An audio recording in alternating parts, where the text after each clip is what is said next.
Hoy! Hoy! Sigaw ni Sandra sa taong nakasakay ng bike. Agad namang tumigil ang lalaki nang marinig nitong sigaw ni Sandra. Yes, miss? Is there a problem? Nakataas ang kilay na tanong ng lalaki kay Sandra. Is there a problem? Wag mo akong ma-English ha? Hindi mo ako madadala dyan. Tignan mo nga tong ginawa mo sa damit ko. Turo niya sa putik na nasa damit niya. Why? What's the problem with your dress? Nagtatakang tanong ng lalaki. Abat, hindi mo alam? Ano, bulag ka? O nagbubulag-bulagang ka lang? I'm sorry. I'm sorryhin mo yung mukha mo. Langya ka? Hindi pa yata ako makakadalo sa birthday ni Caramel nito. Dismayadong sabi ni Sandara habang nakatingin sa damit niya. Hindi ka naman siguro bulag para hindi makita na paparating na ako, di ba? Dapat umiwas ka bago pa ako dumating. Pangbabara sa kanya ng lalaki. Abat, may gana ka pang ganyanin ako? Samantalang ikaw naman ang may kasalanan kung bakit hindi ka tumitingin sa paligid mo. Sorry miss pero wala akong kasalanan kung tinalsikan naman ng putik yung damit mo. Walang modo? Ganito ba talaga mga lalaki? Wala nang kwenta, wala pang modo. Kainis.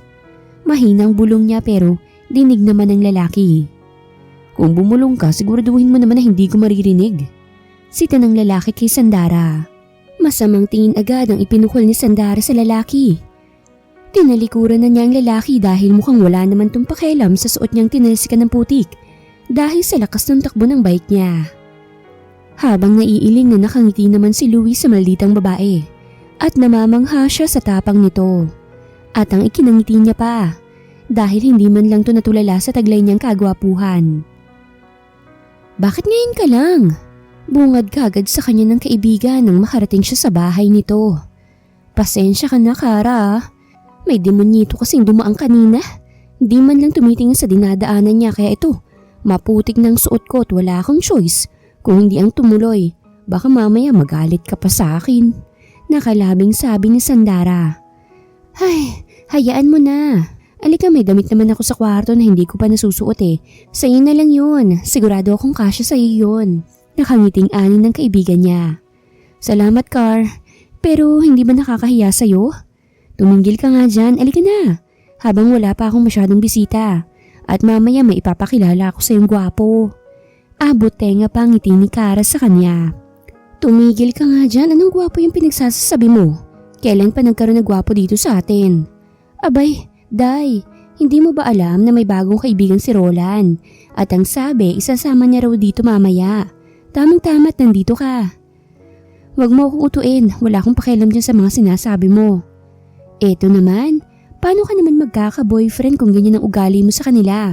Alam mo kasi, ang ganda mo, diba? Dapat gwapo rin ang kapares mo. Tukso ni Kara kay Sandara pero si Sandara, parang walang pakialam. Ayaw ni Sandara sa mga lalaki dahil iniwan sila ng kanyang ama noon nung bata pa lang siya. At ipinagpalit sa ibang babae ang kanyang ina. Kaya ang galit ng kanyang ina sa kanilang amay naman na rin niya. Day naman, ang tanda mo na para hindi magka-boyfriend. Ilan taong ka na ba? 26. Sa kabata pa ako para sa ganyang mga bagay. Wala sa sariling sabi ni Sandara. Tinawanan lang ni Karang kaibigan sa sinabi nito sa kanya. Ewan ko sa'yo. Hindi ko na talaga alam kung anong gagawin ko sa'yo. Wala ka namang kailangang gawin. Magbihis ka na nga nang makababa na tayo. Mabilis nang kumilos si Sandara at nang matapos magbihis, ay napangiti si Kara. Dahil tamang-tama sa kaibigan ang damit niyang hindi pa nasusuot. Sabi ko na nga ba't bagay sa'yo eh. Bumagay sa balat mong morena at kitang-kita yung kaseksihan mo. Puri ni Kara sa kaibigan. Ang hilig mo talagang mambola. Tayo na nga. Sabay na silang bumaba ng hagdan at sinalubong ang iba pang bisita ni Kara. Nagsidatingan na mga kaibigan ni Kara at nagumpisa ng magkasiyahan ng mga naroroon. Isa na ron si Roland at ang kaibigan niyang galing pa raw sa Maynila. Buti naman at dumating ka na, kanina pa kitang hinihintay. Sabay yakap ni Caramel sa nobyo niya. Pasensya na, hinintay ko pa kasi si Louie eh. Halika, ipakikilala kita sa kanya. Hi Dara. Bati nito kay Sandara. Hello. Sagot niya sa binata at sabay ngiti dito ng tipid. Gwapo ba yung kaibigan mo? Gusto ko ipakilala si Sandara sa kanya. Nakangiting tanong ni Kara sa nobyo niya. Kayo na ang humusga sa kanya. Sabay hila ni Roland kay Kara habang nakasunod naman sa kanila si Sandara. What a coincidence! Nakangiting sabi ni Louie habang nakatingin sa tatlo na papalapit sa kinaroroonan niya. Pero ang kanyang mga matay na sa babaeng parang pinagsakluban ng langit at lupa dahil hindi man lang tong umingiti. Dude, siya yung sinasabi ko sa'yo, si Caramel ang girlfriend ko. At ito namang kasama niya si Sandara ang kaibigan niya. Pakilala ni Roland sa dalawa niyang kasama. Hi, I'm Louie Monteliana. Sabay lahad niya ng kamay kay Caramel na agad namang tinanggap ng dalaga. Pero pagdating kay Sandara, ay nakatitig lang ang dalaga sa kamay ng binata at sinamaan to ng tingin. Oh, sorry. Hindi ko alam na allergic ka pala sa kamay ko, Miss Sandara. Nakangiting sabi ni Louie. Sa mga kagaya mo lang nabastos ako allergic. Matalim pa rin ang tingin na ipinukol niya sa binata. Oh! Naghugis pilog ang nguso ni Caramel na nakatingin sa dalawa na parang nag-aaway. So, magkakilala na kayo? Hindi. Kaagad na sagot ni Sandara. Really? Nakangiting sabi ni Caramel. Pero sa nakikita ko, parang nagkita na kayo. Tukso nito sa kaibigan niya. Totoo ang sinabi niya. Hindi kami magkakilala. Pero nagkita na kami. Talaga? Saan naman? Siya yung demonyitong sinasabi ko sa'yo na siyang dahilan kung bakit nadumihan yung damit ko. Inunahan na ni Sandara ang binata. Ang gwapo ko namang demonyito, miss. At parang bagay naman tayo. Sabay kindat niya rito. Sa halip na matawa, ay napaismid lang si Sandara. Hindi lang demonyito, mahangin pa. Mahinang bulong ni Sandara pero rinig ng tatlo. Kaya napatawang mga ito. Okay. Nakangiting anya ni Kara. So, since nandito na kayo, mag-umpisa na tayo. Nakangiting sabi ni Kara. Kaya nag-umpisa na ang mga kaibigan ni Kara na mag-inuman. Simple lang naman ang handa sa birthday ni Kara. Pero tsak naman na mabubusog ang mga kaibigan niya. Ang gwapo ni Louie, no? Bulong ni Kara sa kaibigan niya. Tumigil ka nga dyan. Pag nalaman niya ni Roland, tsak na mag-aaway na naman kayo dahil sa selos. Eto naman, syempre para sa'yo na yan si Louie. Agad na nabilaukan sa iniinom niya si Sandara dahil sa sinabi ng kaibigan niya. Tigilan mo nga ako sa kakareto mo dyan sa lalaking yan. Kahit anong mangyari, hindi ko masisikmurang unggoy na demonitong yan. Gigil na sabi ni Sandara. Pero si Kara, tinawanan lang siya. Alam mo, Zai, bagay kayo ni Louie. Tigilan mo na ako dahil kung hindi, iiwan talaga kita rito. Banta niya sa kanyang kaibigan, kaya tumahimik na si Kara.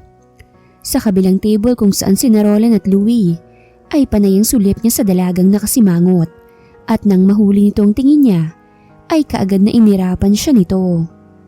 Ang gwapo ko naman para irapan lang niya. Anya ng isip niya. Gusto mo siya? Matutulungan kita riyan. Pero mahirap paamuhin yan ha. Nakangising sabi ni Roland. I'll try my best to make her mine. Nakangitiring sabi ni Louie. Sabay cheers nilang dalawa. Matapos ang birthday ni Kara, nagpaalam na si Sandara na uuwi na. Nakainom siya dahil ayaw paawat ng kaibigan. Kaya kahit hindi umiinom ay napilit pa rin siya ni Kara. Kaya mo pa ba? Ihahatid ka na lang namin baka mapano ka pa sa daan eh. Okay lang ako. Kaya ko pang umuwi. Salamat na lang.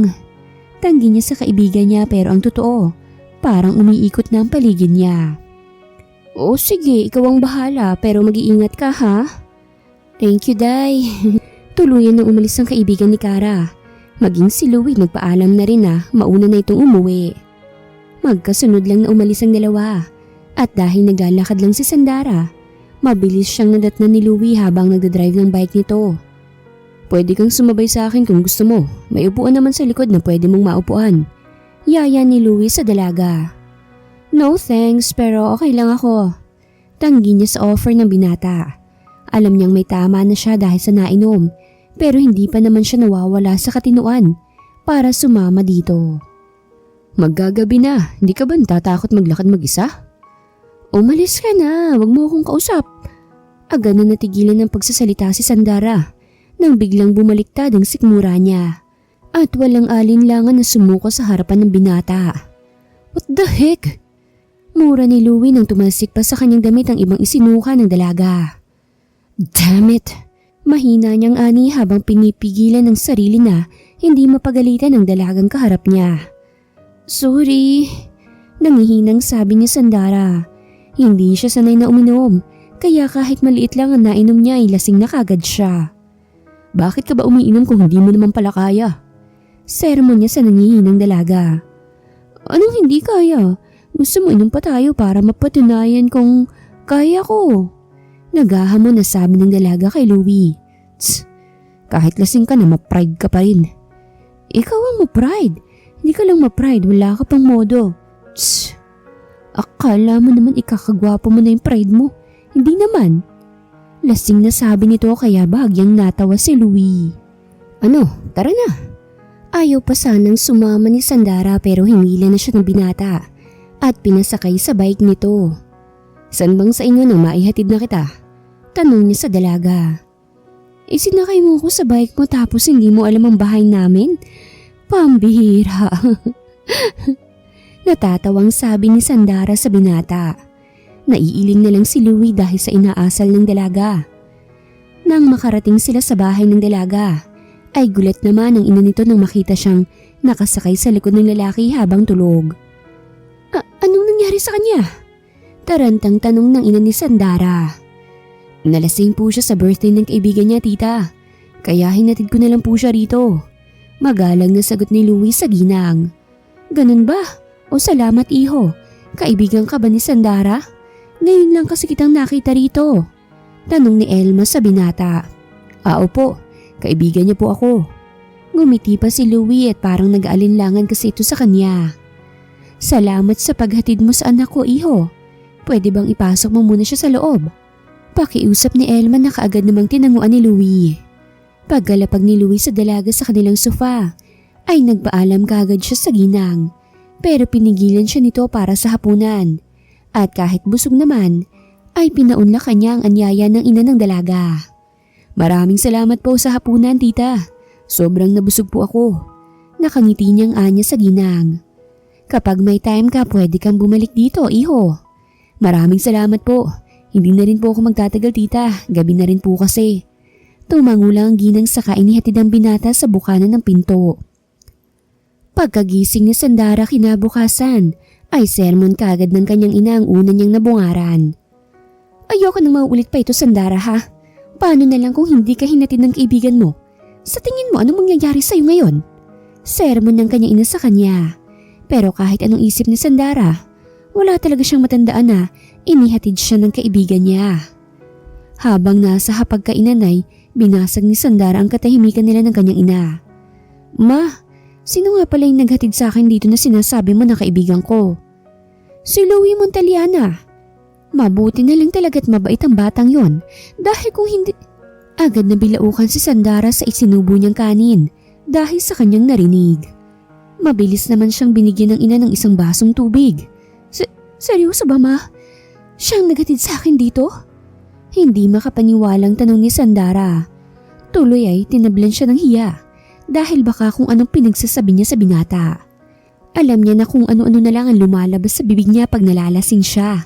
Kaya kahit hindi pa niya nakakaharap ang binata, ay nag-init na ang pisngi niya dahil sa hiya. Oh, bakit ganyan ka kumakatingin sa akin? Ano pong sabi niyo, ma? May ginawa raw ba ko o may nasabi ba akong hindi maganda? Yan! Uminom ka pa ulit para hindi ka lang ganyang kapraning kung anong nagawa mo sa tuwing lasing ka. Promise, ma, hindi na po ako uulit. Nakataas niyang kamay na sabi sa kanyang ina. Naiiling na lang ang ginang sa kanyang anak. Samantala sa Maynila, ay masayang sinalubong ng isang ginang ang dalagang kanina pa niyang hinihintay. Iha, I'm glad to see you again. How was your flight? Nakangiti niyang salubong sa dalaga. Okay lang naman po, tita. Nakangiti ring sabi ng dalaga. Sabay beso niya sa ginang. Hindi ko siya kasama, iha.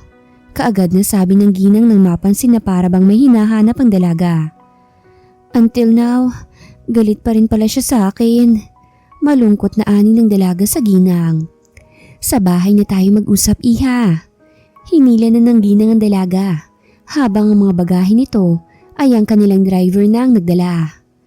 Mabilis na nakarating sila sa bahay ng mga Monteliana at kaagad naman na binati sila ng mga katulong, lalo na si Shaira.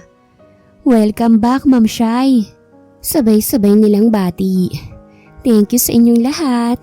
Nakangiti niyang ani sa mga katulong. Noon pa man kasi kilala na siya ng mga ito. Nakahanda na po ang pagkain, senyora.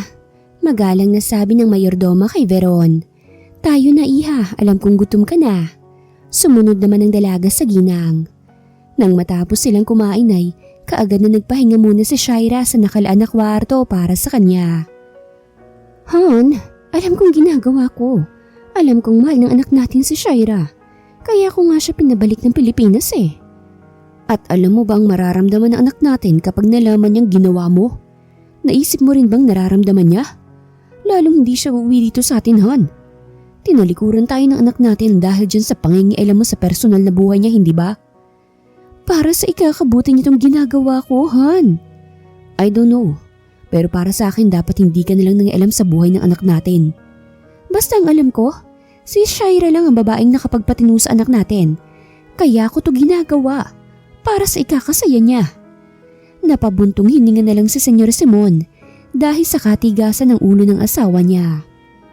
Sa probinsya kung nasaan si Louie ay nakangiti niyang pinagmamasa ng babaeng nagwawali sa bakuran nila.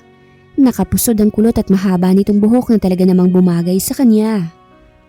Pre, may gusto ka ba kay Sandara? Sabay akbay sa kanya ng isang lalaki na mukhang tambay.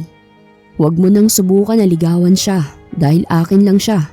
Seryosong sabi sa kanya ng lalaki. Kinuha niya ang kamay nitong nakaakbay sa kanya. Saka siya dumistansya dito. Ano naman ngayon kung niligawan ko siya? Hindi ka naman niya nobyo, hindi ba? Masamang tingin kagad ang ipinukol ng lalaki sa kanya. Pero si Louie, parang normal lang sa kanya na makasalamuhan ng ganong klaseng tao. Sabay na lang natin siyang liligawan. Kung sinong sasagutin niya, siya ang panalo. Pakikipag-deal niya sa lalaki. Ano, deal? Aning lalaki sabay nakipagkamay ito kay Louie. Nagpakilala na rin ang lalaki kay Louie. Ganon din ang binata dito. Samantala, nagtataka naman si Sandara kung bakit magkasama si Louie at Jumuel. Ngayong hindi naman magkaibigan ng mga ito. Hello ganda. Hi, did you miss me? Sabay na sabi ng dalawang lalaki. Nakataas ang kilay na nakatingin si Sandara sa dalawang lalaki na nasa harap niya. At anong ginagawa niyo ritong dalawa? At magkasama pa talaga kayo, ha? Sabay na napatikhim ang dalawang lalaki at parehong napakamot sa kanilang ulo, kahit hindi naman makatiyon. Ano? Kung wala kayong sasabihin, magsialis kayo sa harapan ko. Alis! Parehong nagkatinginan ng dalawang lalaki, saka sila umalis. Nagsimula na ang deal sa dalawang lalaki. Naunang bumisita si Jumuel kay Sandara habang may dalang bulaklak at chocolates. Anong ginagawa mo rito? Nagtatakang tanong ni Sandara kay Jumuel. Binibisita ka, para sa'yo nga pala. Nakangiting sabi ni Jumuel habang ibinigay dito ang dala niyang bulaklak. Ano akala mo sa akin may sakit? Dahil may pabulaklak ka pang nalalaman? Diretsyong sabi ni Sandara habang nakataas ang kilay na nakatingin sa binata. Para namang nakalunok na kung ano si Jumuel dahil hindi niya magawang sumagot sa dalaga. Anak, papasukin mo yung bisita mo dito sa loob. Pasok ka, Jumuel. Anyaya ni Aling Elma sa binata na kaagad namang sinunod ni Jumuel. Naman, bakit mo naman siya pinapasok? Mahinang bulong ni Sandara sa kanyang ina. Kung wala kang gusto sa kanya, edi pagsabihan mo. Hindi yung tinatakot mo yung tao. Paano ka niyan magkaka-boyfriend kung ganyan ang ugali mo? Ma, alam mo kung bakit ayaw kong magkaroon ng lalaki sa buhay ko, di ba? Anak, hindi pare-pareho ang lahat ng lalaki. Kung nagawa man yun sa atin ng ama mo, huwag mong idamay ang lahat dahil iba ang ama mo at iba ang lalaking gustong manligaw sa'yo. Parehas lang silang lalaki, ma. Sumeryoso na si Sandara habang kaharap ang kanyang ina. Mamaya na tayo mag-usap. Puntahan mo na ang bisita mo. Utos ni Elma sa anak, kaya walang nagawang dalaga kung hindi ang harapin si Jumuel na nasa sala. I'm sorry Jimuel ha, pero sana maintindihan mo ko. Alam kong katulad ng iba gusto mo rin naman ligaw sa akin. Pero katulad nila, iisa lang din ang isasagot ko sa'yo. Hindi kita gusto. Kaya kung pwede sana tigilan mo na ako. Prangka niyang sabi sa binata. Ano bang kailangan kong gawin para mapatunayan ko sa'yong mahal kita? Sabihin mo lang sa akin, gagawin kong lahat para mapatunayan ko kung gaano kita kamahal. Layuan mo ako at huwag mo na akong guluhin. Mapapatunayan mo ng mahal mo ko? Diretso na sabi ni Sandara kay Jimuel. Laglag ang balikat na nakatingin si Jimuel sa dalaga. Alam niyang wala siyang mapapala pero sinubukan pa rin niya. Dahil noon pa man ay mahal na niya ang dalaga. Matapos siyang kausapin ni Sandara ay nagpaalam na si Jimuel sa dalaga. At sa ina nito naaalis na siya. Ma, please? Inunahan na ni Sandara ang ina ng akmang magsasalita na ito. Kawawa naman yung tao. Ba't hindi mo man lang binigyan ng chance para mapatunayan niyang mahal ka nga niya? Malay mo naman magkagusto ka rin sa kanya. Ayoko makipagtalo sa iyo ma, maiwan na muna kita. Tumalikod na si Sandara habang si Elma, malungkot na nakatingin sa anak na paakyat sa taas. Ayokong maging kagaya kung maging buhay mo Sandara. Kaya gagawin kong lahat para sa iyo anak. Mahinang bulong ni Elma sa sarili niya. Bata pa lang ay nagloko na ang ama ni Sandara. At kita niya kung papaanong sinaktan ng kanyang ama ang kanyang ina noon nung nang babae ito. Kaya ganoon na lang ang pag-ayaw niya magkaroon ng lalaki sa buhay niya dahil takot siyang magaya sa kanyang ina. Mula nang mabasid si Jimuel ay hindi na nga siya nagpakita pa kay Sandara. Nakonsensya man siya ay wala na siyang magawa pa dahil mas nananaig sa kanya ang galit na nararamdaman niya sa kanyang ama. At hanggang nararamdaman pa niya yun sa kanyang puso, ay hindi niya magagawang tanggapin ang kung sino mang lalaking gustong paibigin siya. Ano naman ang ginagawa ng lalaking yan dito? Mahinang sabi ni Sandara nang makilala ang kausap ng kanyang ina. Ang kapal! At talagang nakipagtawanan pa siya kay mama? Inis na sabi niya habang nasa dalawang tingin. Aasahan kong tutuparin mong pangako mo, Louie. Tulungan mo kong baguhin ang paniniwala niya na pare-pareho lang ang lahat ng lalaki. Gusto kong makitang nakangiti siya at may aagapay sa kanya kapag wala na ako sa mundong to. Huwag mo namang sabihin yan tita. Ayaw mo bang makitang magkakaapo ka sa kanya? Biro ni Louie sa ginang na siya namang nakapagpangiti rito. Pasok ka iho, nasa loob si Sandara. Tamang-tama't nakaluto na yun ng tanghalian. Sumunod si Louie sa ginang papasok sa kanilang bahay. Pagpasok pa lang niya sa bukana ng pinto, ay masamang tingin kagad ang ipinukol ni Sandara sa kanya. Pero ang binata, parang wala lang tong nakita. Dahil sa halip na umatras at mahiya, ay mas kumapal pa ang mukha at ginitian ng matamis ang dalaga. Anak, i-entertain mo muna ang bisita natin at ako nang maghahanda ng tanghalian natin. Sabay talikod nito sa kanila. Ano na namang ginagawa mo rito? Huwag mo sabihin na liligawan mong ina ko. Agad na napaubos si Louie dahil sa sinabi ng dalaga. Grabe ka naman. Porkit nakipag-usap at nakipagtawanan sa nanay mo, manliligaw na agad. Nakataas kilay na sabi ni Louie. Kung hindi ka manliligaw sa kanya, ba't ka nandito? Namiss kita kaya dinalaw kita. Sabay kindat ni Louie sa dalaga. Huwag mo akong makindat-kindatan ha. Saka wala akong sakit para dalawin mo. Inis niyang sabi.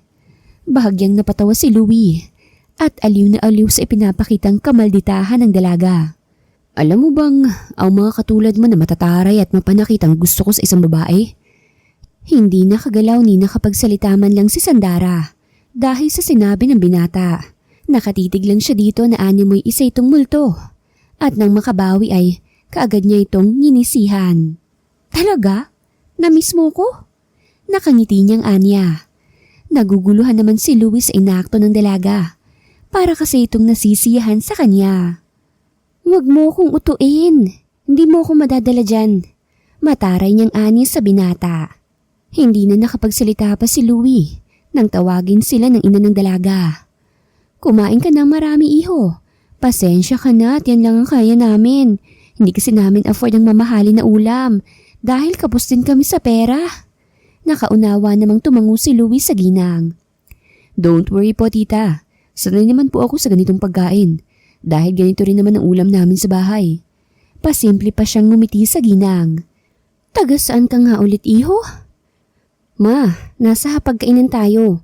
Mamaya ka na magtanong sa kanya. Baliwalang sabi ni Sandara habang hindi pinapansin ang nasa tabi niyang upuan. Pagkatapos niyang kumain ay kaagad na siyang tumayo. Ganoon din si Louie. Sandara, wait. Pigil sa kanya na binata nang palabas na siya ng bahay. Hindi ko gustong presensya mo dito sa bahay. Prangkang sabi ni Sandara sa binata. Bakit? May nagawa ba akong mali? May nagawa ba akong labag sa loob mo? Tell me para magawan ko ng paraan kung ano man ang ikinakagalit mo. Halata kasi sa mukha ni Sandara, nagalit siya sa binata. Layuan mo ko. Diretso niyang sabi sa binata. And why would I? Dahil gusto ko. Umalis ka na nga. Tinalikuran na ni Sandara ang binata ngunit mabilis siyang nahila nito. Dahilan para tumama ang mukha niya sa dibdib ng binata. Hindi agad nakagalaw si Sandara. Sandaling nawala siya sa sarili nang maamoy niya ang mabangong amoy ni Louie. Kunyari ka pa na ayaw mo sa akin pero sa nakikita ko ngayon, parang ayaw mo nang umalis sa dibdib ko. Nakangiting tukso ni Louie sa dalaga. Nang marinig ang sinabi ni Louie, ay saka palang natauhan si Sandara. Mabilis niyang itinulak ang binata at namumula ang mukha niya dahil sa hiya. Lalo pa siyang namula nang makita ang inang nasa likuran nila at nakangiti na nakatingin sa kanilang dalawa. Pwisit! Ings niyang sabi habang masamang tiningnan ng lalaking kampante lang na nakatayo habang nakapamusang dalawang kamay sa suot nitong pantalon. Wag na wag ka nang magpapakita sa akin ha. May diin itong sabi sa binata bago niya iniwan ang mga ito. Pasensya ka na sa ipinakitang ugali ng anak ko, Louie. Talagang ganyan siya sa mga lalaking gustong mapalapit sa kanya. Kaya nga walang tumatagal dyan dahil ayaw nila sa ugaling ipinapakita ni Sandara. Malungkot na ani ng ginang kay Louie. Pangakong hindi ko siya susukuan, tita. Seryosong ani ng binata na tinugon lang ng tango ni Elma. Ilang araw nang nakalipas mula nang pumunta si Louie sa bahay ng dalaga. Ilang araw na rin na hindi siya muling nagpakita doon. Maging si Roland ay walang kaalam-alam kung bakit bigla nalang nawala ang binata sa kanilang barangay. What's happening here? Malamig at seryosong tanong ng binata sa mga katulong nang madatnan niya ang mga ito sa kanilang mansyon. Senyorito Louie, maligayang pagbabalik po. Masayang bati ng mga katulong kay Louie. Louie? Nanlalaki ang mga mata ni Shira na makita niyang binatang nasa sala ng mansyon. And what are you doing here? Malamig pa sa yelong tanong ni Louie sa dalagang gustong yumakap sana sa kanya. I said, what are you doing here? May diing tanong ng binata sa dalaga nang hindi ito nakasagot sa kanya. Hindi magawang humakbang ni Shira at lalong walang salitang lumalabas sa bibig niya dahil sa naging tanong ng binata sa kanya. Ang mga katulong na nando doon ay natakot na baka kung anong gagawin ni Louie sa kaharap na dalaga. Sa tingin pa lang kasi nito ay para na niyang kakainin ng buhay ang dalaga. Get out! May diing sabi ni Louie. Louie, please? Nanginginig sa takot ang dalaga habang umiiyak. Who gave you the permission to stay here? May diing tanong ng binata. After what you did to me, may gana ka pang magpakita sa akin? Ganun na ba talaga kakapal ang mukha mo at nagawa mo pang bumalik rito? Batid sa boses ni Louie ang matinding galit sa dalaga. Nagsisisi na ako. Pinagsisisihan ko nang nagawa ko sa'yo eh. Please forgive me. Mahal na mahal kita, Louie. Kaya ako bumalik dito dahil mahal na mahal pa rin kita hanggang ngayon. Umiiyak na pakiusap ni Shira sa binata. Sa halip na maawa ay mas lalo lang nagalit si Louie. At bago pa niya mahawakan ng dalaga, ay dumating na ang kanyang ina. Luigi! Batid sa boses ng senyora ang galit. Dumating ng kakampi mo. Umiyak ka pa ng matindi para mas kampihan ka pa nila. Mahinang bulong ni Luigi pero dinig ni Shira. Hindi makapaniwalang nakatingin ng dalaga sa binata. Hindi niya naisip na ganun pala kalaki ang galit nito sa kanya. Ako ang nagpauwi sa kanya rito kung yan ang ikinakagalit mo. Alam kong siya ang dahilan kung bakit ka nagkakaganyan at alam ko rin na siya lang ang makakapagpatino sa'yo. Diretsong sabi ng senyora sa anak niya. Napangisi si Louie habang nakatingin sa kanyang ina. Alam niya kung gaano nito kagusto si Shira para sa kanya. Kaya gagawin nito ang lahat magkabalikan lang sila ng dating kasintahan. Bakit hindi na lang si Vincent ang ipakasal mo sa kanya? Tutal, paborito mo namang anak yun, di ba? Sa kabagay naman sila ni Shaira. Nakangising sabi ni Louie sa kanyang ina. Mabilis na dumapo sa mukha ni Louie ang malutong na sampal ng kanyang ina. Kailan ka pa nawalan ng respeto sa iyong ina? Ginawa kong lahat ng ito para sa iyo. Para sa ikabubuti mo. Really, Mom? Para sa ikabubuti ko? Wow! Naririnig mo bang sinasabi mo? Louie! Umawat na si Senyor Simon sa mag-ina dahil alam niyang mag-aaway na naman ng mga ito kapag hindi pa siya nagsalita. Habang si Shaira ay namula na sa sobrang hiya dahil siyang naging dahilan kung bakit nag-aaway ang dalawa. Kung ito lang palang dahilan kaya niyo ako pinahahanap, sana pala hindi na lang ako umuwi. Sabay alis ni Louie sa harap ng magulang niya. Pero agad din siyang napahinto nang magsalita ang kanyang ina. Hindi ka na babalik pa sa probinsya kung saan ka nanggaling. Alam kong dahilan kung bakit gusto mong bumalik doon. At kapag sinuway mo ko, wala kang makukuha ni isang mana man lang mula sa akin at sa iyong ama. Banta ng senyora sa anak niya. Then go ahead. Aalis ako sa bahay na to. At walang dadalhin na kahit na ano. Kalilimutan kong may ina pa akong nagawa kong iabandona para lang sa pangarap niya. Seryosong sabi ni Louie sa katuluyan ng umalis. Malalim na buntong hininga ang pinakawalan ni Senyor Simon habang nakatingin sa asawa at sa dalagang namamagana ang mga mata sa kakaiyak. Ikaw ang nag-umpisa nito. Sinabi ko sa'yo, di ba? Huwag ka nang mangialam, pero hindi ka nakinig. Ngayon tinalikuran na tayo ng anak natin. Sana naman magbago ka na. Sabay tayo ng senyor at iniwan ng dalawa sa sala. Umalis na ng mansyon si Louie nang walang kahit na anong dala. Maliban lang sa naipon niyang pera sa bangko na hindi alam ng kanyang ina. Kaya iyon ang gagamitin niya para sa panibago niyang buhay. Saan ka ba nanggaling? Ilang araw kang nawala ah. Kala namin di ka nababalik. Bungad kagad ni Roland sa kaibigan nang dalawan siya nito sa kanila. May pinuntahan lang ako. Seryosong sabi ni Louie. May itatanong lang ako sa'yo. Paano bang manligaw sa isang probinsyana? Lalo na pag may pagkasumpungin to. Nakangising nakatingin si Roland sa kaibigan na animoy namamangha. Sigurado ka bang kaya mong gawin ang ipagagawa ko sa'yo? Ngumisi din si Louie nang ibig sabihin wala siyang hindi kayang gawin. Sa bahay nila Sandara ay kasalukuyan silang kumakain nang may marinig silang tugtog ng gitara. Nagkatinginan pang dalawa, saka parehong tinapos ang pagkain at sabay na lumabas ng kusina. Sa tapat ba natin yan, Ma? Hindi ba sa kapitbahay? Hindi, parang nasa labas ng bahay natin eh.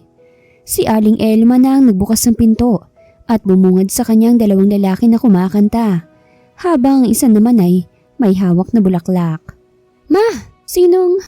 Hindi na naituloy pa ni Sandara ang sasabihin niya nang makilala ang lalaking kumakanta at may hawak na bulaklak. At ang kinakanta nito ay ang paborito niyang kanta ni Kenny Rogers, na If I Ever Fall in Love Again. Hanggang sa bumalik sa koro si Louie ay hindi magawang kumurap ni Sandara. Nakasunod lang ang mga mata niya sa lalaking papalapit sa kanya. Hanggang sa matapos itong kumanta ay hindi niya nagawang kumurap. Hindi niya akalain na may ganun ito kagandang boses na parang pinagpraktisan niya talaga itong kantahin. Alam kong takot ka na baka tulad ng iyong ina, masaktan ka rin. Kaya ayaw mong may mapalapit sa iyong lalaki dahil takot kang masaktan. Pero hindi lahat ng lalaki ay kayang manakit. If you give me a chance, gagawin kong lahat para palagi kang masaya kasama ko. Try me, don't be scared. Hindi kita sasaktan. Pinapangako ko yan sa'yo. Malumanay na ani ni Louie. Nakatitig lang si Sandara sa binata, habang ang kanyang ina naman ay iniwan na sila para makapag-usap sila ng maayos. Paano ako makakasiguro na hindi ka katulad ng aking ama? Gumuhit ang isang matamis na ngiti sa labi ni Louie dahil sa tanong ng dalaga. Try me, at sinisiguro ko sa'yo na hindi ka magsisisi na ako ang pinili mo. Paano kapag nagkamali ako? Aalis ako at hindi na magpapakita pa sa'yo. Seryosong ani ng binata sa dalaga. Nagdadalawang isip man si Sandara.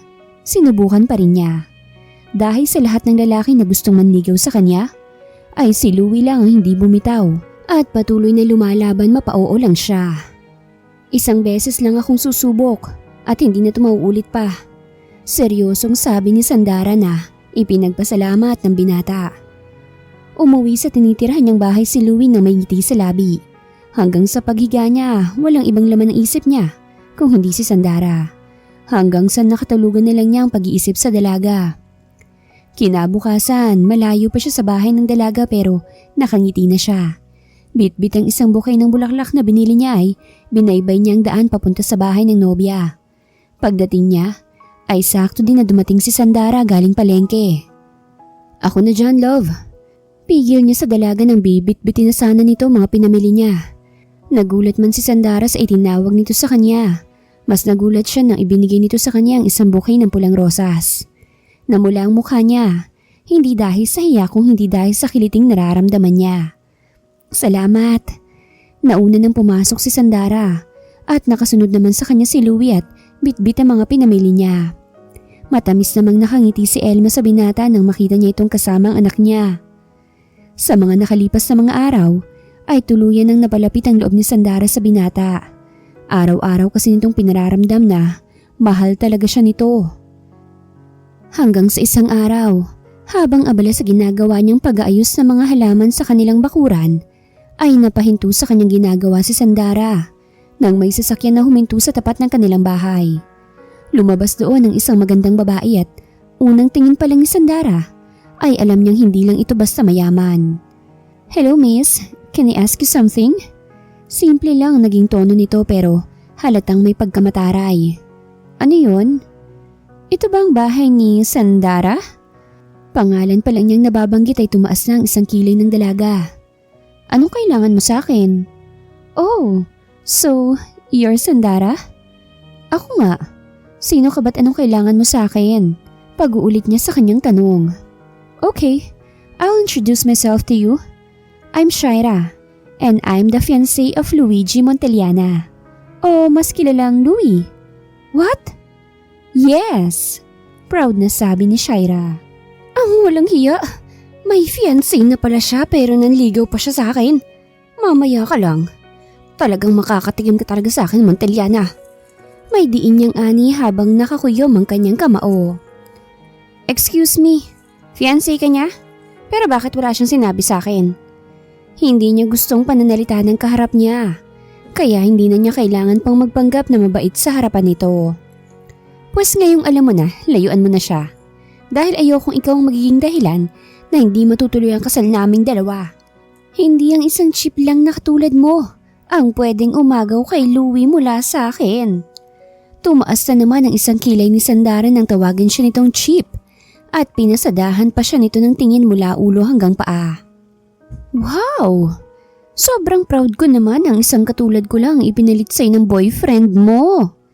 Sorry miss ha. Pero ikaw sigurong dapat na lumayo sa boyfriend ko.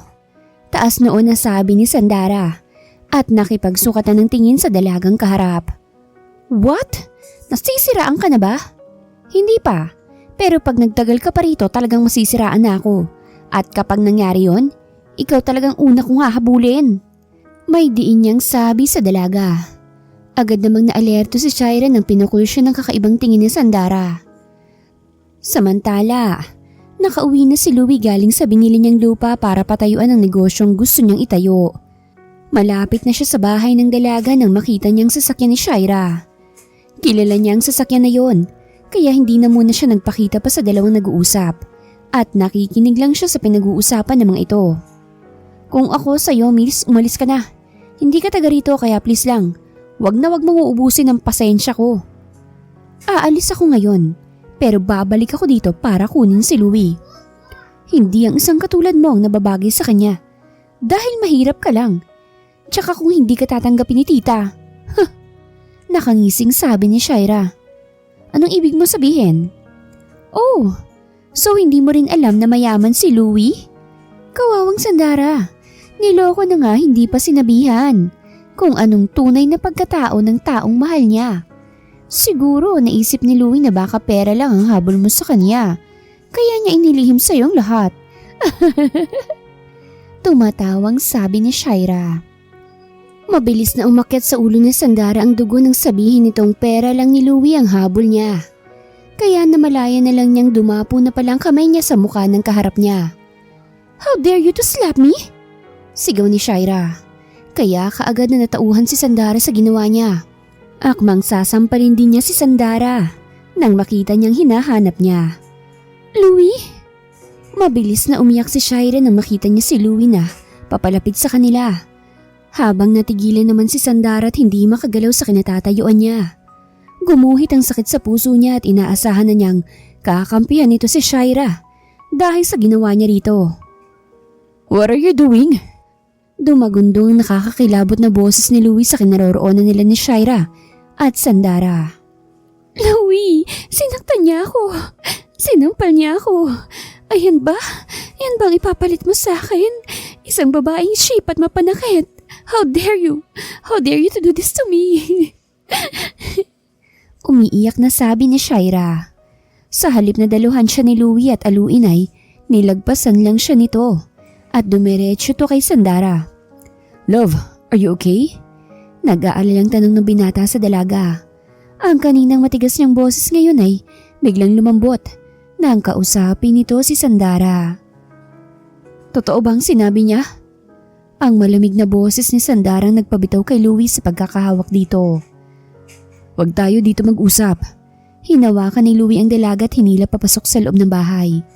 Habang si Shaira napasalampak sa lupa. Dahil ni isang tingin ay hindi man lang siya binigyan ni Louie. Wala tong pakialam sa kanya na ikinahagulgol niya. Habang sa loob ng bahay ay namayani ang katahimikan sa pagitan ng dalawang magkasintahan.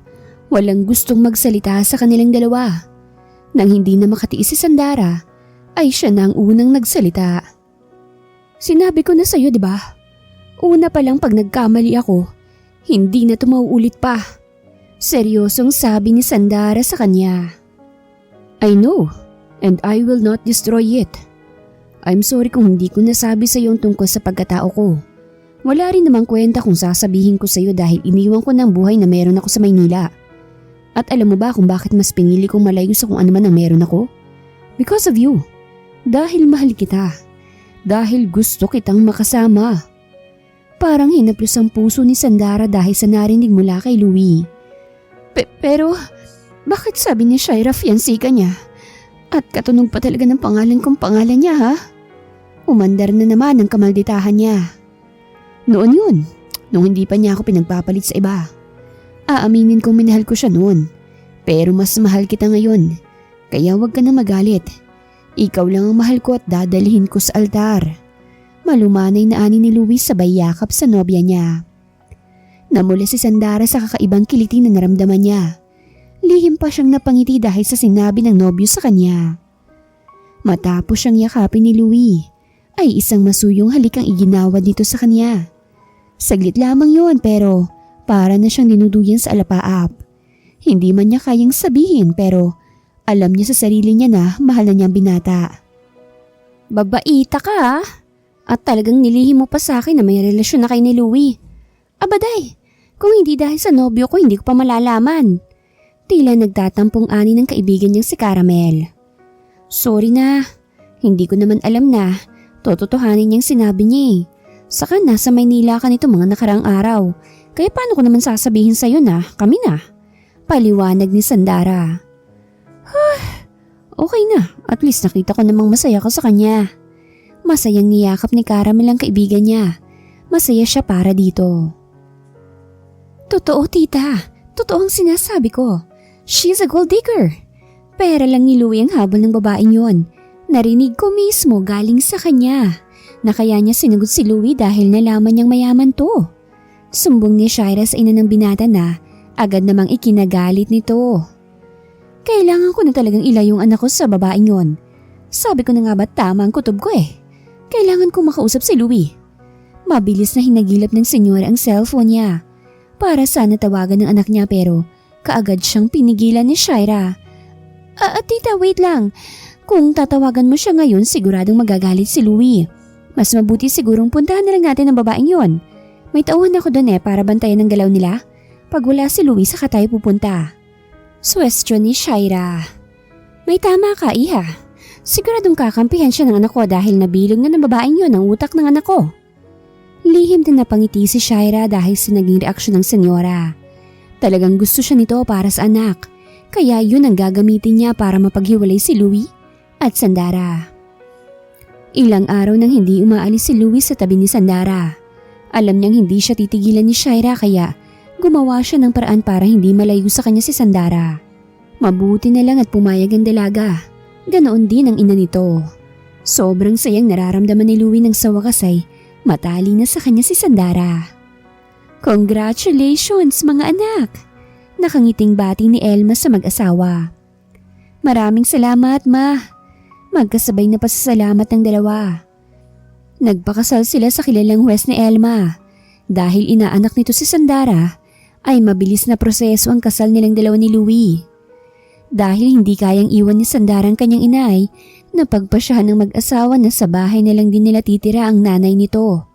Pabor naman yun kay Louie dahil hindi siya mapanatag kung walang kasamang asawa niya pag may lakad siya. Ano? Bakit hindi mo kagad pinaalam sa akin? Galit na sigaw ni Shaira sa kausap niyang tauhan sa kanyang cellphone. At dahil sa galit niya itinapon niya ito sa kung saan. No! Hindi pwede! Hindi pa kasal si Louie! Hindi! Sigaw niya habang nakakuyom ang dalawang kamao. Sakit at galit ang nararamdaman ni Shaira sa mga oras na yon. Sinasabunutan niyang kanyang sarili habang hindi niya kayang pigilan ang nararamdaman niyang galit.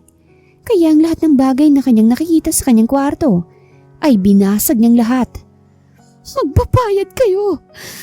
Sisiguraduhin kong hindi kayo magiging masaya. Akin lang si Louie. Akin lang siya. Tumatawa ngunit umiiyak na ani ni Shaira.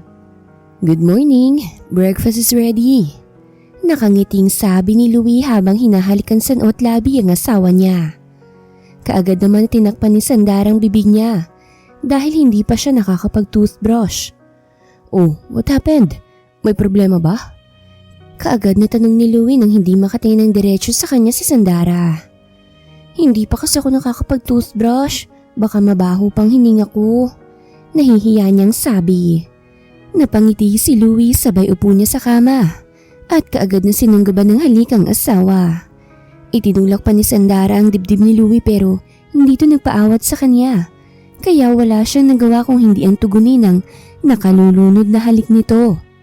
Lalo pang pinagbuti ni Louie ang paghalik sa asawa nang marinig niya ang munting ungol ng asawa na siyang lalong nagpainit sa katawan niya. Sa ikalawang pagkakataon ay may nangyari na naman kila Louie at Sandara. Matapos ang mainit na umaga nilang dalawa, ay binuhat na ni Louie ang asawa sa banyo. At siya na mismo nagpaligo rito. Hanggang sa pagbihis ng asawa ay si Louie ang gumawa. Kaya sobrang hiyang nararamdaman ni Sandara. Huwag mo nang takpan yan. Nakita ko na yan lahat kagabi. Kaya huwag ka nang mahiya sa akin.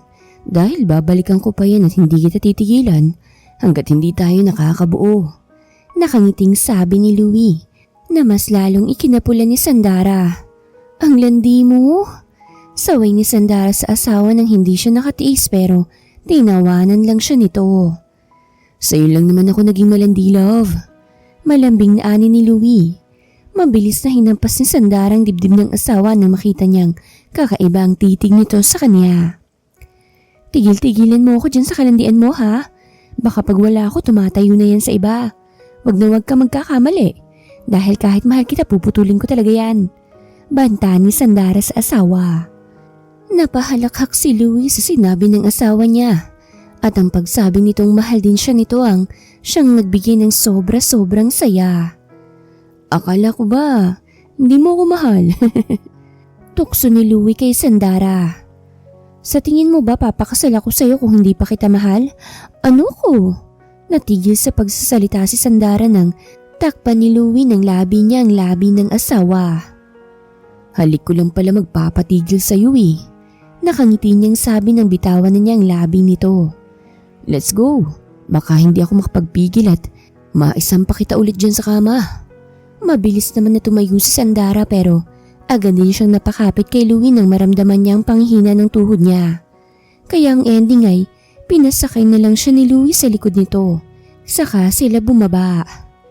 Naging maayos ang unang buwan ng mag-asawa. Hindi na nagparamdam sa kanila si Shaira.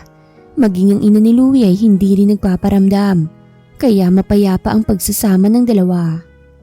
Love, aalis na muna ako. Kailangan kong bisitahin ang pinapatrabaho ko. Baka may kulang sa mga materials na gagamitin doon. Paalam ni Louie sa kanyang asawa. Pwede bang huwag ka na munang umalis? Masama kasi yung pakiramdam ko eh. Pakiusap ni Sandara sa asawa niya. Tanging buntong hininga na lang ang lumabas sa bibig ni Louie. Ilang araw na kasing ganun si Sandara kaya hindi siya makaalis. Wala rin kasing ganun ang kanyang binan. Kinuha to ng pamangkin niya kaya sila lang dalawang naiwan doon. Okay, maiksing sagot ni Louie sa asawa niya. Umupo siya sa tabi nito. Sa kanya hinaplos ang malambot at kulit na itong buhok. Gusto mo bang kantahan kita? Malambing na ani ni Louie na agad na manginitian ni Sandara. Pwede ba? Pinahiga niya ang kanyang asawa sa kanyang lap. Saka siya nag-umpisang kumanta. Pero agad din siyang napatigil nang mag-request si Sandara. Pwede bang yung kanta ni Martin Rivera at Regina Forever ang kantahin mo? Pinalambing pa niya ang kanyang boses para mapapayag lang si Louie. As you wish, love. Umiti siya ng matamis kay Sandara. Saka siya nagsimulang kumanta. Hindi napigilan ni Sandara na pumikit habang nakikinig sa kanyang asawa na kumakanta. Para kasi siyang hinehele sa ganda ng boses nito. Hanggang sa hindi niya namalayan na nakatulog na siya. I love you so much, love. Mahinang bulong ni Louie nang makitang tulog na ang asawa niya. Sa paglipas sa mga araw ay mas tumindi pa ang nararamdaman ni Sandara. Kaya nagpasya na si Louie na dalhin na ito sa ospital. Ayaw pa sana ni Sandara pero hindi na siya makatanggi nang buhati na siya ni Louie palabas ng bahay. Nakailang bugan na ng hangin si Louie habang hinihintay ang resulta ng test sa asawa niya. At nang bumalik ang doktor sa kanila, ay kinakabahan na napahawak si Sandara sa asawa. Baka kasi kung ano ng sakit niya, kaya siya nangihina. Marahan naman na pinisil ni Louie ang kamay niya at pinapakalma siya. Ayon sa ginawa sa test sa asawa mo, wala namang nakikitang sakit sa kanya. At ang dahilan ng panghihina niya at ang paiba-iba niya ng mood ay dala lamang sa ipinagbubuntis niya. Pero kailangan hindi siya masistress. Kailangan din na hindi siya magbubuhat ng mabibigat na bagay dahil mahina ang kapit ng baby niya. Bibigyan ko siya ng vitamins para mas kumapit pang baby. At kailangan kumain siya ng masusustansyang pagkain at prutas. Kape po, Dok. Si Louie nang sumagot. Hindi kasi makapaniwala si Sandara na buntis siya. Hanggang sa pag-uwi sa bahay ay todo akay si Louie sa asawa niya. Hindi niya na rin to hinahayaan na siyang gumawa sa gawaing bahay. Siya na ang gumagawa para dito. Mabilis lang na dumaan ang mga araw. Unti-unti nang lumalaki ang tiyan ni Sandara kaya todo alaga si Louie sa kanya. Love, para mo namang pinapamukha sa akin na wala na akong silbi. Naiiritang sabi ni Sandara sa asawa niya. Tingin niya kasi sa sarili niya ay wala na siyang silbi. Na kahit ang pagligo niya ang asawa pa niyang gumagawa sa kanya. Mahal kita at ang anak natin. Iniingatan ko lang kayong dalawa dahil parehas ko kayong mahal. Malambing na ani ni Louie. Sa tuwing sasabihin niyang mahal niya si Sandara ay parang tumatalo ng puso ng asawa niya dahil sa kakaibang kiliti na dulot ng sinabi nito. Nakangiting pinagmamasdan ni Sandara ang papalubog na araw. Nakaupo siya sa isang duyan habang hinihintay ang asawa niyang dumating. Ang ganda naman talaga ng buhay mo, ano? Habang ako nagdurusa dahil sa kagagawan mo. Galit na sabi ni Shaira. Bigla na lang itong sumulpot sa likod ni Sandara at hindi niya alam kung bakit ito nandoon. Anong ginagawa mo rito? Anong ginagawa ko rito? Tumatawa si Shaira habang nakatingin kay Sandara. At sa tingin pa lang nito ay gusto na siya nitong kainin ng buhay. Anong kailangan mo? Kahit natatakot si Sandara para sa anak niya, ay hindi niya pinakita kay Shaira na takot siya rito. Anong kailangan ko? Maniningil lang naman ako sa naging utang niyo sa akin. Akala niyo ba hayaan ko na kayong maging masaya? Samantalang ako miserableng naging buhay ko. Hindi ko mapapayagan yan, Sandara. Kaagad na binalot ng kabang buong katawan ni Sandara nang makita niyang kumuha ng kutsilyo si Shaira mula sa kanyang bag. Anong gagawin mo? Nauutal at takot niyang tanong sa babae. Pero si Shaira ay tumawa lang na parang baliw. Baliw ka na! Umaatras na sabi ni Sandara. Mas lalo pang tumawa si Shaira nang makita ang takot sa mukha ni Sandara. Akala ko ba matapang ka? Asan ang tapang mo? Ilabas mo na ngayon. Naghahamonaan niya ni Shaira kay Sandara. Nagsibagsakan ang pawis ni Sandara dahil sa takot. Huwag kang lumapit sa akin, please. Umaatras siya habang humahakbang namang palapit si Shaira sa kanya. Oras na para mawala ka na. Katapusan mo na. Huwag! Love, gising! Love! Niyugyug na ni Louie ang balikat ng asawa dahil humahagulgul ito at tila takot na takot. Love, wake up! Tumaas na ang boses ni Louie kaya nang magising ang asawa ay nanginginig tong yumakap sa kanya. Papatayin niya ako, love. Papatayin niya ang anak natin. Shh! Panaginip lang yun. Hindi yun mangyayari dahil hindi ko hahayaan na may mangyari sa inyo ng anak natin. Okay? Relax ka lang. Nandito lang ako. At huwag ka mag-alala. Nasa mental na si Shaira. Kanina ko lang din nalaman kaya huwag ka mag-alala. Okay?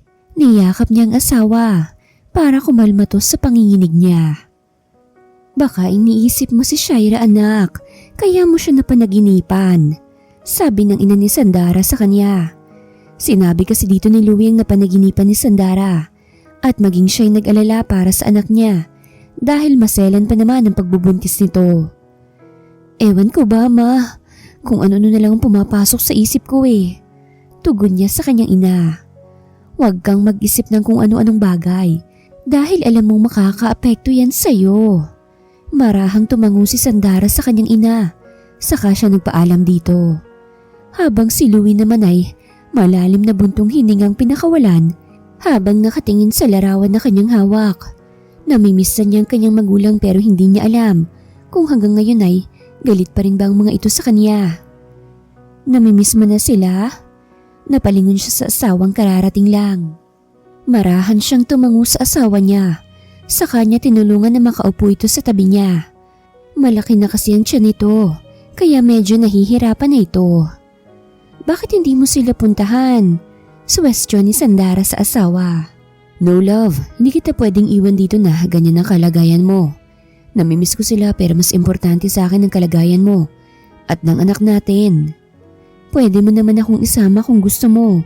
Gusto ko rin namang makilalang magulang mo eh. Malumanay na anya ni Sandara. Huwag kang matakot, hindi mo naman ako pababayaan, di ba? Ipagtatanggol mo naman ako sa kanila kung sakaling may ginawa silang hindi maganda sa akin. Napayakap si Louie sa asawa. Sa kanya ito hinalikan sa ulo. Thank you, love. Namimiss na kasi talaga ni Louie ang kanyang magulang, kaya nagpasalamat siya sa pagkamaunawain ng asawa at nauunawaan siya nito. Mabilis nag-impake si Louie at Sandara. Ang naiwan na yung kanyang ina lamang. Ma, tumawag ka sa akin pag may kailangan ka ha. Huwag mong pababayaan ang sarili mo dito. Ay, oo na. Sige na, mag-iingat kayo. Ikaw nang bahala sa asawa mo, Louie. Opo, ma. Sumakay ng dalawa sa inarkilang sasakyan ni Louie na papuntang Maynila. Habang kumakaway lang ang kanyang ina sa kanila. Malayo-layo ang kanilang binyahe. Kaya nakatulog muna si Sandara bago sila makarating. Love, we're here. Mahinang tapik ni Louie sa pisngi ng asawa niya. Pero hindi pa rin to nagigising. Napangiti siya nang may maisip na kalokohan. Mabilis niyang hinalikan ang labi ng asawa at pinaglaruan to. Nakakaadik ang matamis na labi nito kaya halos ayaw nang kumalas ni Louie sa pagkakahalik dito. Kung hindi pa nagising si Sandara hindi niya pa ito titigilan. Ang tagal mo kasing magising kaya yun lang ang naisip kong paraan para gisingin ka. Nakangising sabi niya sa asawa. Hinampas naman niya si Louie sa dibdib na ikinatawa nito. Let's go? Inakay na niyang asawa niyang palabas ng sasakyan at dahan-dahang pumasok sa mansyon. Halos malula si Sandara sa laki ng mansyon. Halos hindi siya kumukurap na nakatingin sa paligid. Nagulat ang mayordomo sa mansyon na makita nito si Louie at ang mas ikinagulat niya ay ang kasama nito na malaki ang tiyan. "Louie, mabuti naman at bumalik ka na." Batid sa boses nito ang saya. "Yes, Yaya. At ito nga palang kasama ko si Sandara, asawa ko po." Nagulat naman ang mayordomo sa sinabi niya pero nang makabawi ay matamis siyang ngumiti rito. "Hello, Iha. Ang ganda mo namang bata." Namula naman sa hiya si Sandara at nagpasalamat dito. "Halina kayo't ipaghahanda ko kayo ng pagkain." Inakay naman ni Louie ang asawa papasok sa sala. Nanliit bigla si Sandara sa sarili niya dahil hindi pala basta-basta lang na mayaman ang asawa niya. Kaya expected niya na hindi siya tanggap ng magulang ni Louie. "Louie." "Shh. Relax ka lang. Nandito lang ako. Huwag kang mag-alala, okay?" "Nasaan nga pala sila, Mami ah?" Tanong ni Louie sa kanyang yaya. Malungkot na tumingin sa kanyang mayordoma. Saka ito nagsalita. "Magmula nang mawala ka rito at hindi na nagparamdam, ay nagkasakit na ang senyora. At lalo pang lumala ang nararamdaman niya nang muntik na siyang mapatay ni Shaira." "Anong ibig mong sabihin?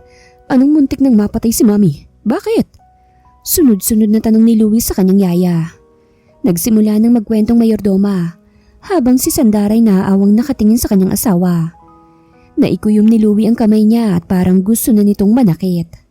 Kahit naman kasi ganun ang ina niya, ay mahal pa rin niya to.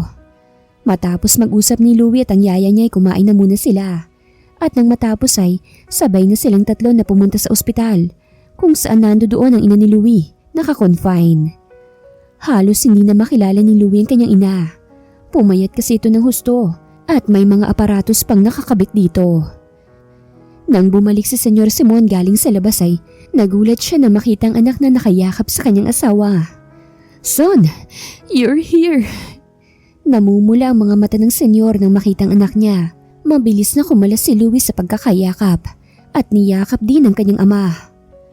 Hindi na napigilan ni Senyor Simon na tumulo mga luha niya nang mayakap ulit ang anak niya. "Mabuti naman at bumalik ka na. At sino itong kasama mo?" Tukoy niya kay Sandara. Dad, meet my wife, Sandara. And wife, he's my dad, Senyor Simon Montellana." Pakilala ni Louie sa kanyang ama kay Sandara. "Hello po, magandang araw po." Magalang na bati ni Sandara sa senyor. "Magandang araw din sa iyo, Iha. Marunong talagang pumili tong anak ko dahil hindi ka lang maganda, mabait ka rin." Nakangiting puri ni Senyor Simon kay Sandara. Nahihiya namang nakatingin si Sandara sa senyor. "Saan pa ba ako magmamana, Dad, kung hindi sa'yo? At hindi lang ako magaling pumili.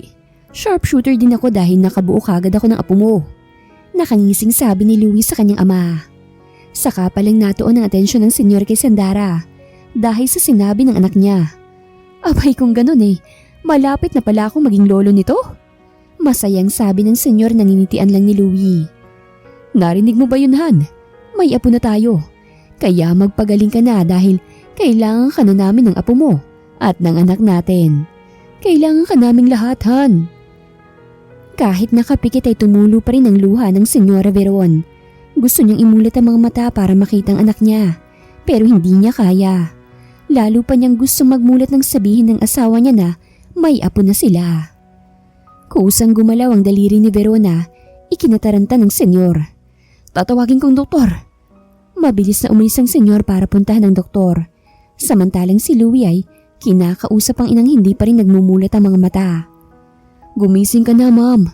Namimiss na kitang kausap at kayakap. May apo ka na sa akin kaya magpagaling ka na. Para ikaw ang magbabantay sa apo mo pag honeymoon kaming mag-asawa sa ibang bansa."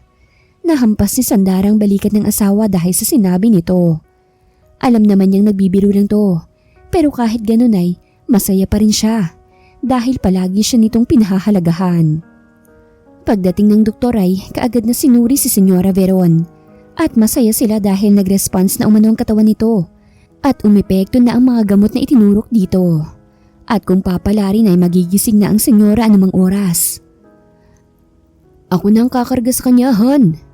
"Ano ka ba? Ano bang akala mo sa akin, Ulyani na? Dahil ayaw mong kargahin ko ang apo ko?" Gawa na lang kaya tayo ng isa pa, love, para tig-isa sila mamit daddy sa apo nila. Nangaakit na nakatingin si Louie sa asawa niya. Tumigil ka nga dyan, Luigi. Yang kamanyakan mo talaga, ha? Gustong gusto mo naman. Napaaray si Louie nang kurutin siya ng asawa sa tagiliran niya. Pero agad din nawalang aray nang lingunin siya ni Sandara at binigyan ng isang masuyong halik na kaagad naman niyang tinugon. Ilang buwan na kasing nakakalipas nang nakalabas na ng ospital ang senyora. At dahil hindi pa masyadong malakas sa mga binti niya, ay kasalukuyan pa itong nasa kanyang wheelchair. Masaya si Senyora Verona, napatawad na siya ng anak niya. Tanggap din niya si Sandara bilang asawa nito, kaya wala na silang naging problema. Ilang araw lang mula nang lumabas ang senyora sa ospital, ay nanganak na rin si Sandara at ngayon ay 3 buwan na ito. Nagplano na rin si Louie na pakasalan ng asawa sa simbahan, kasabay ng binyag sa kanilang anak. Ang ina naman ng Sandara ay paruot parito lang ito. Ayaw niya kasing iwan ang bahay nila sa probinsya. Hindi naman siya nahirapan dahil may kasama naman siyang katulong at may driver din kapag gusto niyang pumunta ng Maynila. Sa buong buhay ni Sandara, hindi niya pinangarap na magkakaroon ng mayaman na asawa. Niwala sa isip niya ang pag-aasawa. Pero anong magagawa niya? Hindi siya tinigilan ni Louie hanggat hindi siya napauo. Saka pa lang din niya nalaman na may pustahan si Louie at Jimwell noon. Thank you, Lord. Hindi ko hiniling ang ganitong buhay pero kusa mong binigay sa akin. Ngayon wala na akong ibang hihilingin pa. Kung hindi ang bigyan mo ng lakas at mahabang buhay ang mga mahal ko. Salamat sa lahat. Amen. Wakas.